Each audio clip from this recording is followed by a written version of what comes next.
오늘 같이 보실 하나님 말씀은 민수기 20장입니다. 민수기 20장 10절에서 13절까지 보시도록 하겠습니다. 민수기 20장 10절에서 13절입니다. 모세와 아론이 회중을 그 반석 앞에 모으고 모세가 그들에게 이르되 반역한 너희여 들으라. 우리가 너희를 위하여 이 반석에서 물을 내라 하고 모세가 그의 손을 들어 그의 지팡이로 반석을 2번 치니 물이 많이 솟아 나오므로 회중과 그들의 짐승이 마시니라. 여호와께서 모세와 아론에게 이르시되 너희가 나를 믿지 아니하고 이스라엘 자손의 목전에서 내 거룩함을 나타내지 아니한 고로 너희는 이 회중을 내가 그들에게 준 땅으로 인도하여 드리지 못하리라 하시니라. 이스라엘 자손이 여호와와 다투었으므로 이를 무리바 무리라 하니라. 여호와께서 그들 중에서 그 거룩함을 나타내셨더라. 아멘. 여러분들 이제 구약 성경을 읽어보시면은 여러분들이 좋아하시는 인물들이 한 몇 분 계실 거예요. 그렇죠? 그런 인물들을 한번 생각해 보셨으면 좋겠습니다. 여러분들은 지금 당장에 제가 떠오르신다면은 구약에서, 신약 말고요. 구약에서 어떤 인물을 가장 먼저 마음에 떠오르게 되고 좋아하시게 됩니까? 한번 생각해 보세요. 어떤 분은 아담과 하와일 수도 있고, 어떤 분은 노아일 수도 있고, 어떤 분은 아브라함일 수도 있고, 어떤 분은 다윗일 수도 있습니다. 그렇죠? 그래서 많은 저희들이 특별히 자녀들한테도 보면은 기도할 때 요셉과 같은 그런 자녀가 될 수 있도록, 모세와 같은 그런 지도자가 될 수 있도록 기도하시고, 그분은 아브라함, 믿음의 조상 아브라함, 우리가 본받아야 돼, 이렇게 생각하시기 쉽습니다. 그렇죠? 그 많은 인물들 가운데 우리가 이렇게 아브라함이나 모세나 그런 다윗을 본보기로, 그렇죠, 닮기를 원할 수 있는데, 근데요, 구약 성경을 가만히 읽어보시면은요, 성경은요, 결코, 절대로 아브라함이나 다윗을 이상적인 본보기로 제시하고 있지 않습니다. 저희들이 그분들을 존경은 할 수 있지만 그분들을 본보기로 닮아야 되고 그와 같은, 모세와 같은, 다윗과 같은 자가 되어야 된다라고 성경은 가르치고 있지 않다는 겁니다. 오히려 그들을 연약하고 죄를 범한 인간으로 묘사하고 있습니다. 그리고 그들을 믿음의 조상으로 또 성군으로 세우신 하나님의 은혜, 그렇죠? 그 은혜를 강조함으로써 인간이 아니라 하나님 자신이 드러나게 하고 있는 것이 말씀이라는 겁니다. 오늘 본문도 마찬가지입니다. 오늘 본문은요, 모세가 죄를 범하는 장면을 보여줍니다. 저는 이 장면을 읽고 굉장히 실망을 많이 했습니다. 출애굽부터 읽어 내려갈 때에 저는 모세만큼은 끝까지 온전하고 완전한 인물로 남기를 기대했습니다. 민수기 10장을 보시면은요, 모세를 이렇게 칭찬하잖아요. 온 지면의 모든 사람보다 온유함이 승하다 라고 소개하고, 또 수십만 명에서 수백만 명까지 그 백성들을 40년 동안 인도한 위대한 이 지도자의 모습을 보여주고 있는데, 그렇기 때문에 이 모세만큼은 끝까지 위대하고 온전할 것이라고 저는 생각하고 기대했었습니다. 근데 오늘 본문을 딱 듣는 순간 굉장히 시험에 듭니다. 모세 때문에. 그렇죠? 오늘 이 민수기 20장 10절부터 13절은 모세의 전혀 다른 모습을 보여줍니다. 여기에서 우리는 죄를 범하는 모세를 보기 때문에 그렇습니다. 오늘 우리는요, 이 죄를 범한 모세의 모습을 통해서, 그렇죠, 모든 인간들은 실망할 수밖에 없다는 거, 그렇죠. 그 모습을 통해서 예수 그리스도의 모습을 저희들이 발견해야 되고요. 더 나아가 교회된 우리의 모습을 돌아보는 시간이 됐으면 좋겠습니다. 첫 번째로 먼저 모세의 모습을 한번 살펴보겠습니다. 오늘 본문이 어떤 내용이냐 하면은, 이 본문 20장은요, 이스라엘 백성들이 신광야로 들어갑니다. 아마 벌써 40년이 지난 얘기입니다. 이미 40년이 지나고 모세가 120살이 됐고, 그러면서 딱 20장 보시면, 처음에 보시면 아시겠지만 미리암이 죽는 소식으로 시작이 됩니다. 근데 거기서 백성들이 다시 불평하는 장면이 나와요. 뭐에 대해서 불평하느냐? 물이 없다는 거예요. 물이 없다라는 그 부분을 통해서 자기 아버지 그 위에 조상들과 같이 똑같이 이제 반복되는 불평이 반복되는 모습을 보여주고 계십니다. 이 일이 벌어졌을 때 모세와 아론은 하나님께 나아갑니다. 그때 하나님께서 모세에게 말하십니다. 아론과 모든 회중들을 모으고 그들 앞에서 반석에게 명령하라고 하십니다. 그래서 그 반석에서 물이 나올 것이라고 분명히 말씀을 하셨어요. 명령을 하면. 그래서 모세에게 알려주신 겁니다. 그런데 여기서 문제가 발생합니다. 지금까지 모세가 잘 해왔잖아요. 40년. 그렇죠? 하나님 명령하신 대로 했고 온유한 모습이 나타났고 했는데 지금까지 잘 참아왔는데 이 40년이 이게 꽉 찬 것 같아요. 모세의 인내의 한계가 찾아온 것 같아요. 하나님께서 단지 반석에게 명령하라고 말하라고만 하셨습니다. 그러면 모세는 명령만 하면 돼요. 그런데 모세는 그가 가지고 있던 지팡이로 반석을 2번 내리칩니다.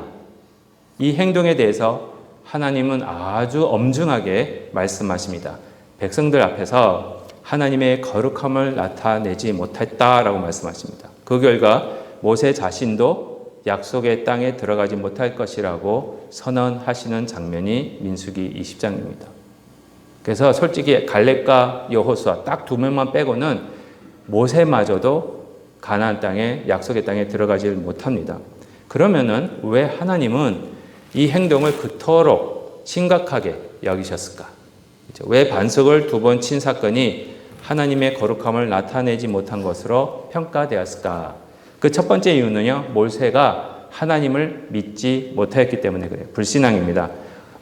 제가 올려드리지는 않았지만 12절을 다시 보시면 하나님이 분명하게 말씀하세요. 너희가, 그러니까 모세와 아론이요, 나를 믿지 아니하고, 모세가 하나님을 믿지 아니한 겁니다. 하나님께서는 분명히 말하라고 하셨습니다. 그런데 모세는 정확하게 순종하지 않은 겁니다. 순종을 했는데 정확하지 않았다는 겁니다. 말만 하면 되는 상황에서 모세는 하나님 말씀을 따르지 않고 반석을 어떻게 했죠? 2번이나 내리칩니다. 이것은 단순한 감정의 폭발이 아닙니다. 물론 화가 날 수도 있어요. 그렇지만 말씀에 대한 정확한 순종의 결핍이었어요. 말씀은 항상 정확하게 하셔야 됩니다. 어쩌면은요, 모세 마음속에 이런 마음이 있었을 수도 있었다 생각합니다. 하나님의 능력에 대한 의심이 있었을지도 몰라요. 하나님 이 백성 40년 동안 있었는데 왜 변화를 안 시키십니까? 그렇죠? 하나님의 능력에 대한 의심이 생기기 시작하는 거예요. 그래서 말씀만으로 반석에서 물이 나올 것이라는 사실을 온전히 신뢰하지 못하고 눈에 보이는 행위를 통해서 그 일이 가능하도록 했을 그런 마음이 있지 않았을까 생각합니다. 불신앙은요, 종종 인간적인 행동을 하나님보다 더 앞서는 인간적인 행동을 덧붙이게 만들기 때문에 그렇습니다. 그 결과 어떻게 됐습니까? 그는 하나님께 죄를 범하게 됩니다. 민수기 20장 11절 보시면 모세가 이런 말을 합니다. 모세가 그의 손을 들어 그의 지팡이로 반석을 2번 치니 물이 많이 쏟아 나오므로 회중과 그들의 짐승이 마시니라. 이 민수기 20장 11절 보시면요, 모세가 반석을 치기 전에 무슨 행동을 했습니까? 나오죠. 그의 손을 들었습니다. 들었는데 그 등에 반석을 치기 위해서 들 수도 있는데 그 행동 자체가 뭐냐 하면 단순한 어떤 동작이 아니라 이 행위를 하나님의 말씀을 거스르는, 하나님의 말씀을 불순종하는 행동으로 성경은 해석하고 있는 겁니다. 손을 든다는 게 하나님께 대적하는 행위였어요. 민수기 15장 30절입니다. 민수기 15장 30절을 보시면은 이런 말씀이 있습니다. 본토이든지 타국인이든지 고의로 무엇을 범하면, 그렇죠? 죄를 범하면 누구나 여호와를 비방하는 자니 그의 백성 중에서 끊어질 것이라. 여기서 보시면 영어가 더 정확합니다. 혹시 영어 아시는 분 계시면은 뭐라고 되어 있습니까? High hand. 그렇죠. High hand가 무슨 말입니까? 그렇죠. 근데 한국말로는 뭘로 번역되어 있어요?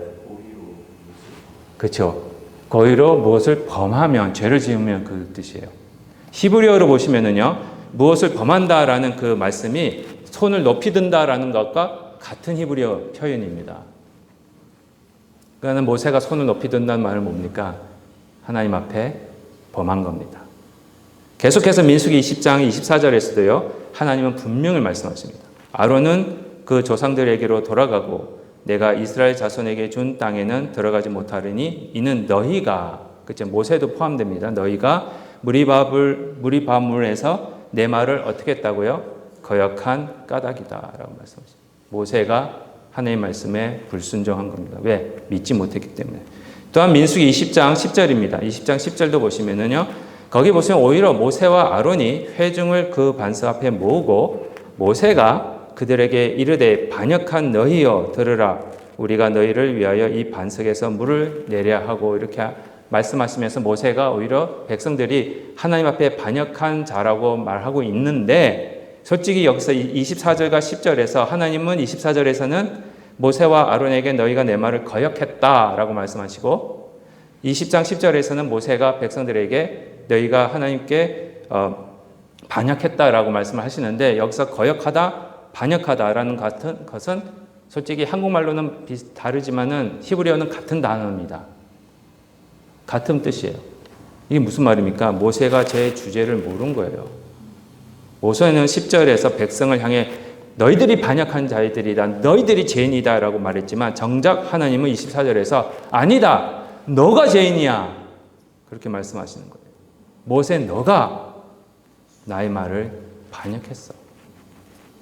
시편 106편 33절도 이 사건을 이렇게 해석하고 있습니다. 이는 그들이 시편 106편은요. 이 사건 무리바 사건에 대해서 얘기를 하고 있는 겁니다. 시편 기자가. 이는 그들이 모세와 아론이 하나님의 뜻, 그의 뜻, 하나님의 뜻을 거역함으로 말미암아 모세가 그렇죠. 죄송합니다. 그들이 이스라엘 백성들이 하나님의 뜻을 거역함으로 말미암아 모세가 그의 입술로 뭘 했다고요? 망령되이 말했습니다. 입술로 죄를 지었다라는 겁니다. 이 시편은 모세가 그의 입술로 죄를 지었다고 평가하고 있습니다. 하나님의 뜻과 거룩하심을 온전히 드러내지 못한 언어가 죄가 되었다는 겁니다.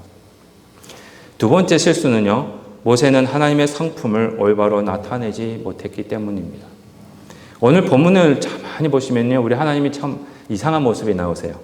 백성들이 불평을 합니다. 근데 옛날 같으면 하나님이 백성들에게 화를 내실 텐데 여기서는요. 하나님이 직접 백성들을 책망하시는 내용이 없습니다.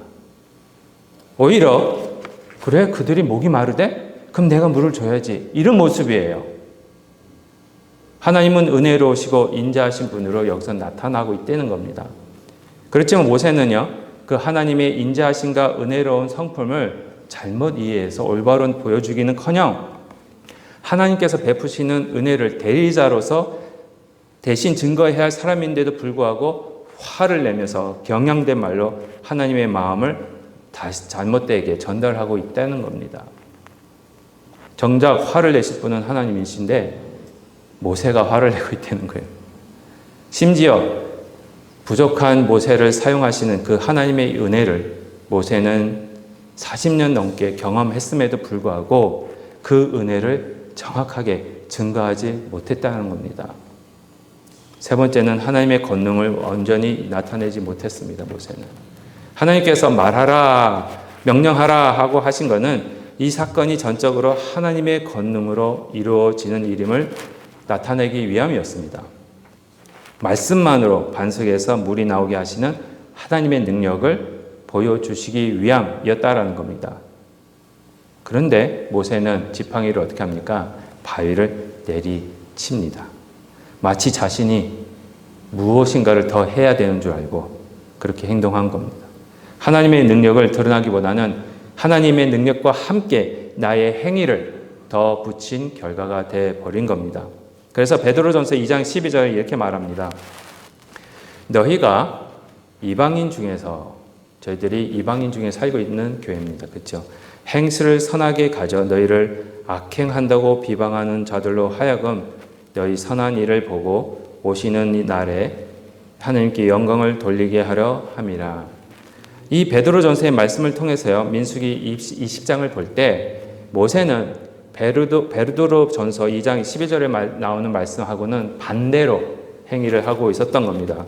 민수기 20장 1절부터 5절까지 저희가 읽지는 않았지만 보시면 이스라엘 백성들은 모세와 아론을 향해 악을 행한다고 막 모세와 아론을 비방했습니다. 그렇다면 모세와 아론은 이 베드로전서 2장 말씀처럼 그 비방을 들었을 때에 모세와 아론은 선한 순종을 하면서 하나님께 영광을 돌려야 되는데, 그러나 그들은 그렇게 하지 못한 겁니다. 6절에서 분명히 하나님의 영광이 나타났음에도 불구하고 말씀에 정확히 순종하지 못함으로 이스라엘 백성들 가운데 임하신 하나님의 영광을 모세와 아론은 그 영광을 가리고 있었다라고 말씀하고 계십니다. 하나님의 거룩함을 온전히 드러내지 못한 것입니다. 이처럼 이 모세의 실패는요, 단순한 감정의 실수가 아닙니다. 불신앙과 불순종, 그리고 하나님의 성품과 권능을 온전히 드러내지 못한 사건이었습니다. 바로 그 지점에서 우리는 인간 지도자의 나의 한계를 보게 됩니다. 인간은 부족함밖에 없습니다, 여러분. 심지어 부모님들도 부족합니다. 그러면 그 부족함을 통해서 뭘 보여주기 원하느냐? 바로 하나님의 은혜를 찾으셔야 됩니다. 물론 사람을 통해 실망하실 수 있습니다. 근데 왜 하나님이 사람을 통해 실망하게 내버려 두시는지 아십니까? 그 실망을 통해서 교회를 떠나는 것이 아니라 하나님께 좀 더 가까이 가게 하시기 위함이에요. 왜? 저 목사도 하나님의 은혜가 필요한 목사이기 때문에 그렇습니다. 현성한 목사도 예수님이 필요한 어쩔 수 없는 인간이기 때문에 그렇습니다. 그래서 저희들이 이 시점에서 저희는 인간으로서 한계가 있어서 로마서 3장 23절 말씀처럼 우리 모두는 죄를 범하였기 때문에 하나님의 영광에 이르지 못하였음을 기억하게 하십니다. 그러나 저희가 이런 한계가 있음은 정말 감사할 일입니다. 왜냐? 이런 한계가 있음에도 불구하고 하나님의 영광에 이룰 수 있도록 인도하시는 모세보다, 이 세상의 어떤 위대한 분보다 더 위대하신 분, 그분이 저와 여러분들에게 오셨음을 성경을 저희들에게 전하고 계시기 때문에 그렇습니다. 그분이 누구십니까? 예수 그리스도죠. 예수님은 저희들을 절대로 실망시키지 않습니다. 그래서 두 번째입니다. 모세의 연약함. 그렇죠? 그리고 모든 세상의 교회 목사님들의 연약함, 부족함을 여러분들이 보셨다면 이제는 이 시간에는 우리 주 예수 그리스도를 바라보셔야 합니다. 네. 사람 보고 오지 마십시오. 물론 사람이 신경이 안 쓰일 수는 없습니다. 근데 공동체가 왜 중요하냐면은 내가 사랑으로 그 사람을 감싸줘야 되기 때문에 사랑해야 되는 대상이지, 그렇죠? 그 사람을 통해서 내가 어떤 것을 채울 대상은 아닙니다. 오직 나를 채울 수 있고 나를 인도하시고 나를 구원해 주실 분은 우리 예수 그리스도밖에 없기 때문에 그렇습니다. 이 모세가 보여준 부족한 모습은 우리로 하여금 더 온전하신 분, 그 분을 기대하게 만듭니다. 그리고 그 기대는 예수 그리스도 안에서 완전히 성취됩니다. 그래서 히브리서 3장 1절부터 3절은 이렇게 말씀하고 계십니다. 히브리서 3장 1절부터 3절입니다. 그러므로 함께 하늘의 부르심을 받은 거룩한 형제들아, 우리가 믿는 도리의 사도이시며 대제사장이신 예수를 깊이 어떻게 해요? 생각하라. 그는 자기를 세우신 이에게 신실하시기를 모세가 하나님의 온 집에서 한 것과 같이 하셨으니 그는 모세보다 더욱 영광을 받을 만한 것이 마치 집 지은 자가 그 집보다 더욱 존귀함 같으니라. 성경은 말씀은 분명히 선포하십니다. 예수님은 모세보다 더욱 영광을 받으시기에 합당하신 분이십니다. 모세가 하나님의 집 안에서 신실한 종이었다면 우리 예수님은 바로 그 집의 주인이시기 때문에 그런 거예요. 비교할 수가 없습니다. 그 어떤 인물보다도 비교할 수 없는 위대한 분이 바로 예수 그리스도이시기 때문에 그렇습니다. 그렇다면 구체적으로 어떤 면에서 예수님은 모세보다 더 위대하고 온전한 모습을 보여주셨을까? 하나하나 모세가 실패한 것을 예수님이 어떻게 성취하시는지를 간단하게 보여드리겠습니다. 첫 번째, 예수님은 정확한 순종을 하셨습니다. 모세는 정확한 순종을 못했어요. 그렇지만 예수님은 하셨습니다. 빌립보서 2장 8절입니다. 빌립보서 2장 8절에 이렇게 말씀하십니다. 사람의 모양으로 나타나사 자기를 낮추시고 언제까지 어디까지요? 죽기까지 복종하셨으니 그 십자가에 죽으심이라. 모세는 말하라, 명령해라 하는 그 명령 앞에서 손을 들었습니다. 손을 든다는 게 뭐라고요? 반역하는 거예요. 죄를 짓는 거예요. 그러나 예수님은 죽기까지 복종하셨습니다. 그 복종은 부분적인 복종이 아닙니다. 완전하고 온전하고 정확한 순종이었습니다. 예수님은 십자가를 지시기 위해 잡히셨어요. 그렇죠? 그때 뭐라고 그랬습니까? 베드로가 칼을 들어서 말고의 길을 내리칠 때에 예수님이 치료하시면서 검을 꽂으라 하시면서 하시는 말씀이 너무 이게 예수님의 은혜예요. 내가 이 시간에 12영 더 되는 천사를 불러서 이 사람들을, 이 로마 군대를, 로마 정부를 다 무너뜨리고 이 땅 위에 하나님 나라를 세울 수 없는 줄 아느냐? 할 수 있다라는 거예요. 근데 안 하셨어요. 왜? 십자가 없이 하나님 나라를 세우시는 것은 하나님의 뜻이 아니었기 때문에 그런 겁니다. 하나님의 나라는요, 십자가를 통하여 세워져야 합니다. 죄와 죽음의 권세는요, 고난과 죽음을 통해서만 정복되어져야 하기 때문에 그렇습니다. 그래서 예수님은 십자가에 위해서 죽으시고 3일 만에 부활하심으로 하나님의 뜻에 온전히 순종하셨습니다. 모세가 순간의 감정 속에서 말씀을 온전히 따르지 못했다면 예수님은 끝까지 죽음의 자리까지 순종하셨습니다. 둘째는요, 예수님은 하나님의 성품을 온전히 드러내셨습니다. 베드로전서 2장 22절부터 24절입니다. 그는 죄를 범하지 아니하시고 그 입에 거짓도 없으시며 욕을 당하시되 맞대어 욕하지 아니하시고, 그죠? 우리 같으면 같이 욕할 텐데 우리 예수님은 안 하셨습니다. 저기서 욕한다고 나 욕 안 했습니다. 고난을 당하시되 위협하지 아니하시고, 그렇죠? 오직 공의로 심판하시는 이에게 부탁하시며 아버지께 다 드렸어요. 친히 나무에 달려 그 몸으로 우리 죄를 담당하셨으니 이는 우리로 죄에 대하여 죽고 의에 대하여 살게 하려 하심이라. 그가 채찍에 맞음으로 너희는 나음을 얻었나니. 이 민수기 20장에서요, 백성들이 불평할 때에 하나님께서는 즉각적으로 맞대어서 욕하시거나 위협하지 않으셨습니다. 이상해요. 시간 관계에서 제가 말씀을 못 드리는데 뭔가가 달라요. 오히려 하나님은 물을 주심으로 은혜를 베푸시는 모습이 나옵니다.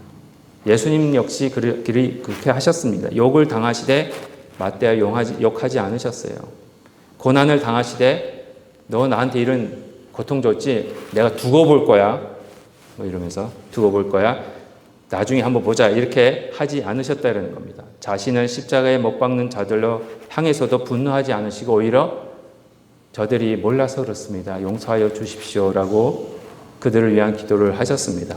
모세는 분노 가운데 반역한 너희여라고 외쳤지만 예수님은 끝까지 온유하셨습니다. 그분의 산과 죽음은 하나님의 인자하심과 공의를 동시에 드러내는 완전한 계시였기 때문에 그렇습니다. 예수님은 또한 하나님의 권능을 온전히 증거하셨습니다. 예수님은 병자들을 고치시고 죽은 자를 살리셨습니다. 그 모든 사역은 단순한 기적이 아니라 표적이었습니다. 하나님의 권능이 임하셨음을 나타내는 표적이었다는 거예요. 그리고 그분은 사람들에게 믿음을 요구하셨습니다. 하나님의 능력을 믿으라고. 모세는 반석을 치는 행동으로 말미암아 하나님의 능력을 가리울 위험에 처했지만 우리 예수님은 자신의 사역을 통해서 하나님의 권능을 밝히 드러내 주셨습니다. 믿는 자에게는 능치 못할 일이 없습니다. 중요한 것은요, 하나님의 권능을 믿는 믿음입니다. 예수님은 그 믿음의 대상이 되시기에 너무나도 충분한 분이십니다. 결국 우리는 모세를 통해서 인간의 한계를 보고 실망할 수밖에 없는, 믿는 도끼에 발등 찍힐 수밖에 없는 그런 존재들임을 보았습니다. 그러나 예수 그리스도를 통해서 하나님의 완전한 구원을 저희는 볼 수 있는 겁니다. 우리가 연약하면 연약할수록 우리 예수 그리스도의 완전한 구원은 더 확실해질 수 있기 때문에 그렇습니다. 모세가 보여준 부족함은 예수님 안에서 온전함으로 바뀌었습니다. 그러므로 우리는 모세가 아니라 모세보다 더욱 영광을 받으시기에 합당하신 예수 그리스도를 깊이 생각하시면서 그분 안에 거하시면서 그분을 쫓아야 합니다. 그러면 마지막입니다. 그럼 예수님 안에서 거하고 예수님을 쫓는 자들이 그런 교회의 모습인데요. 교회의 모습을 다시 한번 저희가 생각해 보았으면 좋겠습니다. 그러면 교회가 어떤 모습이 나타나야 되느냐? 똑같습니다. 그렇죠? 교회는 예수님을 닮아가는 공동체입니다, 여러분. 우리가 모두가 함께 손에 손을 잡고 예수님을 쫓아가야 합니다. 늘 말씀드리지만 정결한 교회, 순결한 교회는 종교 행사에만 참석하는 교회가 아닙니다. 이 1시간 예배는 종교 행사가 아닙니다. 이 예배는 우리가 예수님을 함께 손에 손을 잡고 함께 쫓겠다라는 다짐을 하는 시간이고 우리 마음속에 예수님을 모시는 다시 확인하는 시간입니다. 그리고 그분을 닮아가야 합니다. 예수님을 쫓는다는 것은 단순히 그분을 믿는다고 고백하는 차원을 넘어서서 예수님의 발자취를 따라가는 겁니다. 모세와 같이, 아브람과 같이, 요셉과 같이, 다윗과 같이 그런 훌륭한 사람이 돼야지 그들의 발자취를 따라가는 게 아닙니다. 그분들 따라가지 마십시오. 예수님을 따라가십시오. 예수님의 발자취. 예수님께서 이 땅에서 고난을 받으신 것처럼 우리 역시 고난을 받게 됩니다. 예수님께서 십자가를 지신 것처럼 우리도 우리의 십자가를 지고 그분을 따라야 합니다. 제자의 길은요, 십자가 없이 영광으로 직행하는 길이 전혀 아닙니다. 근데 다 그런 건 아니지만 어떤 교회는 어떤 분들은 예수 믿는다 하면서 예수님의 제자가 되겠다 하면서 베드로와 같이 십자가를 지는 것을 거부합니다. 바로 부활로 가려고 해요. 바로 영광으로 들어가려고 해요. 아닙니다. 십자가 없이는 영광이 없습니다. 먼저 십자가를 통과하는 것이 제자가 되는 길입니다. 그러나 십자가로 끝나지 않습니다. 그렇죠? 예수님께서 부활하신 것처럼 우리에게도 여러분들에게도 부활이 있습니다. 예수님께서의 부활의 첫 열매가 되셨다라는 뜻은 뭘 전제로 하고 계시는지 아십니까? 부활의 첫 열매예요. 그러면 그 다음부터 그 부활이라는 열매들이 어떻게 해요? 맺혀진다는 겁니다. 그게 여러분들이에요. 그분을 따르는 자들에게도 동일한 부활이 약속되어 있음을 확증하고 계신다는 겁니다. 그리고 결국 예수님께서 영광을 받으신 것처럼 우리에게도 그 영광을 허락하실 것이라고 말씀하시는 겁니다. 사도 바울은요, 로마서 8장 17절에서 이렇게 말씀하십니다. 로마서 8장 17절입니다. 자녀이면 또한 상속자, 곧 하나님의 상속자요, 그리스도와 함께 한 상속자니 여러분들은 하나님의 상속자이십니다. 그렇죠? 우리가 그와 함께 영광을 받기 위하여, 그렇죠, 고난도 함께 받아야 할 것이니라. 그리스도와 함께 영광을 받기 위해서 먼저 그리스도와 함께 고난을 받는다고 말씀하십니다. 영광은 고난과 분리되지 않습니다. 고난이 크면 클수록 나중에 오는 영광도 커집니다. 그렇죠? 비례의 관계예요. 또한 사도 베드로도 베드로전서 2장 21절에서 이렇게 말씀하고 있습니다. 이를 위하여 너희가 뭘 받았다고요? 그렇죠. 부르심을 받았으니 그리스도도 너희를 위하여 고난을 받으사 너희에게 본을 끼쳐 그 자취를 따라오게 하려 하셨느니라. 우리 예수님이 롤 모델이 되셨다는 겁니다. 여러분들이 따라가셔야 할 모델이라는 거예요. 예수님의 고난은 단지 구속 사건일 뿐만 아니라 저희들에게 남겨주신 본입니다. 그 자취를 따라오게 하시는 길이라는 것을 보여주기 위함인 것입니다. 그러므로 우리는 예수님께서 행하신 정확한 순종, 하나님의 성품을 온전히 드러내시는 모습, 그리고 하나님의 권능을 증거하는 삶을 예수님을 따라가면서 살아나가야 된다는 겁니다. 그러나 여기서 우리가 분명히 기억하실 게 하나 있습니다. 착각하지 마십시오.